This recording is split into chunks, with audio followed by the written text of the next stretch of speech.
Cartoon আমার ব্যাপারে আঁকার কারণে কেউ যদি গ্রেপ্তার করা হয় তাকে ছেড়ে দেওয়ার জন্য আমি অনুরোধ জানাচ্ছি আপনার মাধ্যমে এই সংসদে। ধানমন্তে শিবের গীত মাননীয় সদস্য আর একটা বিষয় উত্থাপন করেছেন। মাননীয় চিফ হয়ে আমি এখানে খুব বলেছি যে তিনটা তিমিরের কথা বলা হয়েছে, আর একটা 2টা হাঙ্গরের অর্ডার দিয়েছি, সবাইকে দাওয়াত করেছিলাম। এই বিষয়ে একটা কার্টুনের আকারে কোনো এক ব্যক্তিকে গ্রেপ্তার করা হয়েছে। মাননীয় স্পিকার, আমি জানি এটা উঠতে পারে সংসদে, এই জন্য আমি ফাইল নিয়ে এসেছি, আর এটা আমার টেলিফোন আছে। মাননীয় স্পিকার, আমি অনেকগুলা চিঠি দিয়েছি, জিডি এন্ট্রি করেছি, কোনো ব্যক্তির বিরুদ্ধে নয়। আমি নিজে মানে আমার দলের লোকেরা করেছে জিডি এন্ট্রি প্রত্যেকটা থানায়। জিডি এন্ট্রিটা করা হয়েছে এই জন্য আমি ফাইল নিয়ে এসেছি। জিডি এন্ট্রিটা হয়েছে 1/12-তে, আর 17/12 এবং 20/12/2025 জিডি এন্ট্রির টাইম এখানে আছে, এটা ফেসবুকে আছে, আমার ফেসবুকে লিখে দিয়েছি। এই তারিখে আমার বিরুদ্ধে এবং আমার দলের বিরুদ্ধে, আমাদের নেতাদের বিরুদ্ধে অসংখ্য কুৎসা রটনা হয়েছে, মিথ্যা এবং বিভ্রান্তিমূলক, অসম্মানমূলক, অসৌজন্যমূলক এবং কুরুচিপূর্ণ, এবং অনেক কথা বলা হয়েছে। বিশেষ করে আমাদের এখানে মন্ত্রীবর্গকে নিয়ে, তখন কেউ মন্ত্রী হয় না, এমপি হয় না, এরকম সময়। তো আমরা এটা অনুপায় হয়ে আমরা বলেছি কতগুলো ফেক আইডি থেকে এগুলো করা হয়। তা আমি অনুপায় হয়ে তখন আমি ইলেকশন কমিশনে এসেছি, চিফ নির্বাচন কমিশনে দেখা করে তার কাছেও কাগজ দিয়েছি। সেটা জানুয়ারি মাসের 1 তারিখে, আমি জানুয়ারি মাসের 6 তারিখে কাগজ দিয়েছি, দিয়ে তারপর বলছি যে আপনারা এই সব ফেক আইডি থেকে যেসব প্রচার হয় তা বন্ধ করার চেষ্টা করুন। তো এইটা হয়েছে। তারপরে এক পর্যায়ে অনুপরে হয়ে আমি রিটার্নিং অফিসারকে ওই 1/6 আমি আর একটা চিঠি দিয়েছি, রিসিভ করা কপি, সব এগুলো যা আমি দেখাচ্ছি সবই রিসিভ করা কাগজ এখানে। এই রিসিভ করা কাগজ এগুলা মাননীয় সদস্য যেটা বলেছেন উনি সঠিক জানেন না বা জানতে পারেন না, সেজন্য 1 মিনিট আমার কথা শেষ করতে দেন।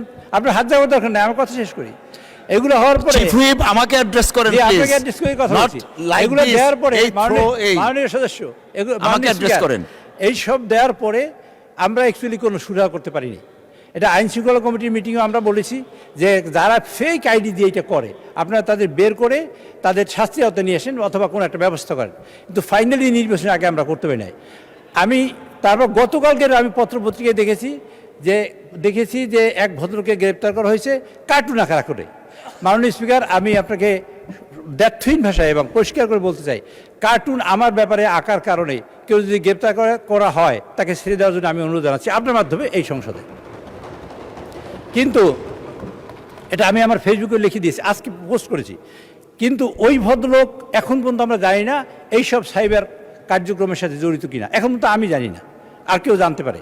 সুতরাং ওই ভদ্রলোক যদি সাইবার কার্যক্রমে জড়িত থাকে এবং এই লোকটা সেইটাই যদি ওই লোকই হয় যে লোকটা আমি চিনি, এবং সেই লোকটাই যদি এই কার্যক্রমে জড়িত হয়, তা আমি মনে করি আমাদের সকলের স্বার্থে, এই যে বিরোধী দল হোক আর সরকারি দল হোক, যে একজন মানুষের মানহানি করা, একজন মানুষের কুৎসা রটনা করা, কুরুচিপূর্ণ কোনো বক্তব্য রাখা যায় না।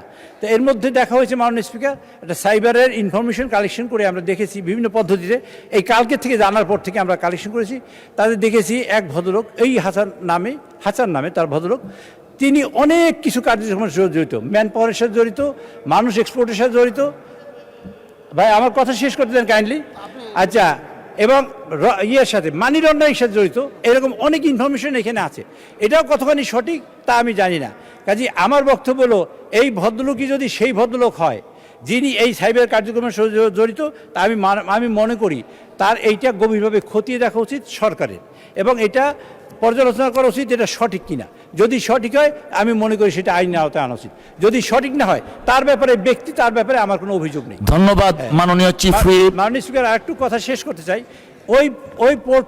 ওই ফেক আইডিগুলোর থেকে মাননীয় প্রধানমন্ত্রী মানে সহধর্মিণী, তার কন্যা, মাননীয় চিফ হুইপ, আমাদের তো নামাজের সময় হয়ে গেছে, একটু বসেন। হয়েছে তো, এই সকলের বিরুদ্ধে কুরুচিপূর্ণ কথা হয়েছে। যদি ওই লোকটাই সেই লোকটাই হয়, তাহলে আমি মনে করি মাননীয় স্পিকার এগুলা গভীরভাবে খতিয়ে দেখা দরকার, সরকারের স্বার্থে, বিরোধী দলের স্বার্থেও, সকলের স্বার্থে এবং দেশের স্বার্থে। ধন্যবাদ মাননীয় চিফ হুইপ।